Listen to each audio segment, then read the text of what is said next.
Nessa semana, vamos abordar o conteúdo de como funcionam os mecanismos de memória e aprendizado.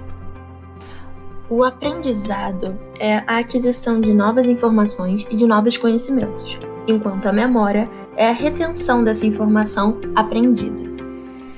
A memória pode ser classificada de acordo com a sua duração, o tipo da informação que ela vai ser armazenada e as estruturas encefálicas envolvidas. O encéfalo possui numerosos sistemas para desempenhar funções relacionadas com sensações, motricidade, emoções, e cada sistema desse vai conter bilhões de neurônios com um grande número de interconexões.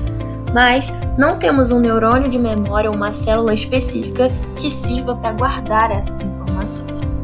A memória de curto prazo ela é caracterizada como uma memória mais facilmente esquecida.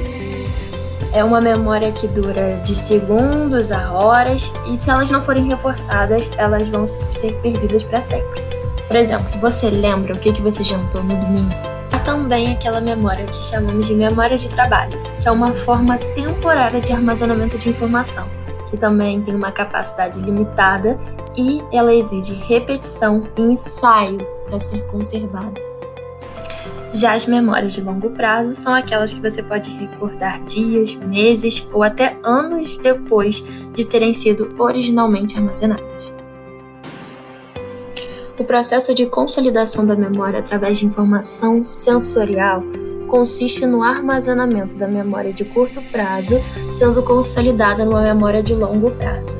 Se essa memória não for consolidada, ela é esquecida. Para que haja a consolidação da memória, vamos precisar de uma região do nosso cérebro chamada de hipocampo, que vai ligar as partes mais desenvolvidas do nosso cérebro, o neocórtex, que precisam ser associadas a essa memória. Grande parte desse processo de consolidação de memórias vai ocorrer durante o sono. Dormir é essencial para aprendermos alguma coisa. É interessante observar que humanos com lesões corticais possuem diferentes capacidades para lembrar listas, números em diferentes modalidades, sendo consistentes então com a noção de múltiplas áreas de armazenamento temporário no encéfalo. A memória declarativa é aquela em que retemos o aprendizado para fatos e também eventos.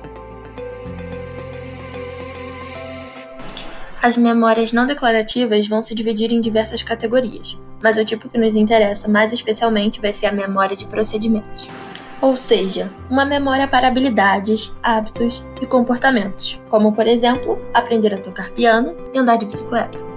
Como todos sabemos, na vida diária o esquecimento é aproximadamente tão comum quanto o aprendizado. No entanto, certas doenças ou lesões cerebrais vão causar amnésia, que é uma grave perda de memória e da capacidade de aprendizagem. A amnésia retrógrada é caracterizada pela perda da memória para eventos anteriores ao trauma.